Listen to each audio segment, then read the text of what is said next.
Zee 24 तास एक पाऊल पुढे. किती प्रकल्प झाले, पर्यटनावरती कोणते प्रकल्प आले, फलोत्पादनावरती कोणते प्रकल्प आले. मग हे सगळे 2 जिल्हे जाहीर केल्यानंतर देखील या संपूर्ण कोकण किनारपट्टीवरती कोळशावर चालणारे पॉवर प्लांट्स किती येत आहेत.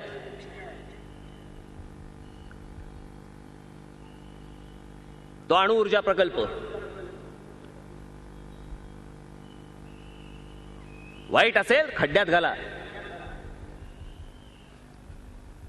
पण कोणीतरी याच्यावरती राजकारण करत असेल तर चांगली येणारी गोष्ट धुडकावू देखील नका.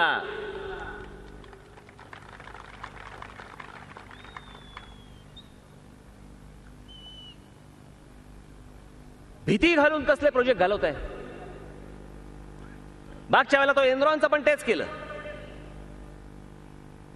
गोपीनाथ मुंडेंनी सांगितलं होतं की तो समुद्रात बुडवू, मग एकदम कुठून तरंगायला लागला. एनरॉन नाव गेलं आणि दाभोळ प्रोजेक्ट, तो काय पॉवर प्रोजेक्ट म्हणून आजही तिकडे आहे की नाही. मग घालवलं काय तुम्ही. मला अजूनही आठवतं काहीतरी 2 रुपये 20 पैसे का 3 रुपयांनी काहीतरी त्यावेळेला ती वीज देणार होते. आज विजेचे भाव काय.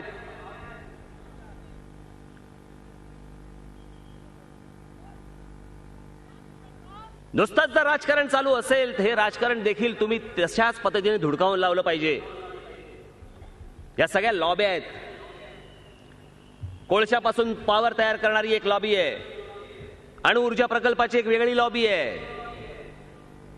यांची हे माणसं हे लावत असतात आणि त्याच्याप्रमाणे झुंजवत असतात तुमची डोकी.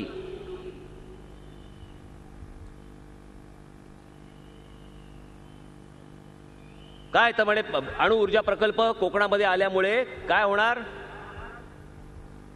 तर म्हणे उद्या सुनामी आली तर. सुनामी कुठे पण येऊ शकते, ती काय नेम धरून येते काय. आज ठरवलं, आज कोकण जा.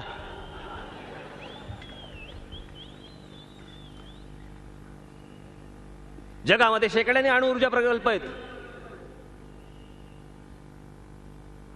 मग तसं बघायला गेलं तर तो तारापूरला तिकडे पण एक अणु ऊर्जा प्रकल्प आहे. इथेही करायचा घाट बांधलाय. मला एक साधी गोष्ट सांगा, आपल्याला सगळ्यांना कल्पना असेल, मुंबईची लोकसंख्या किती, अधिकृत काहीतरी 1,10,00,000 वगैरे म्हणतात. पण हे सगळे परप्रांतातले येऊन माझ्यामध्ये 1.5-2 कोटीच्या वर गेली असणार. त्या मुंबई शहरामध्ये चेंबूर भागात मुंबईच्या मध्यात भाभा ऑटॉमिक रिसर्च सेंटर आहे 1960 सालापासून. त्या भाभा ऑटॉमिक रिसर्च सेंटरमध्ये तिकडे देखील युरेनियम लागतं, तिकडे देखील न्यूक्लिअर रिॲक्टर आहे. जर उद्या मुंबईमध्ये भूकंप झाला तर एका वेळेला किती माणसं मरतील. मुंबईमधल्या जवळपास 70-80% लोकांना माहिती पण नाही भाभा ऑटॉमिक रिसर्च सेंटरमध्ये चालतं काय.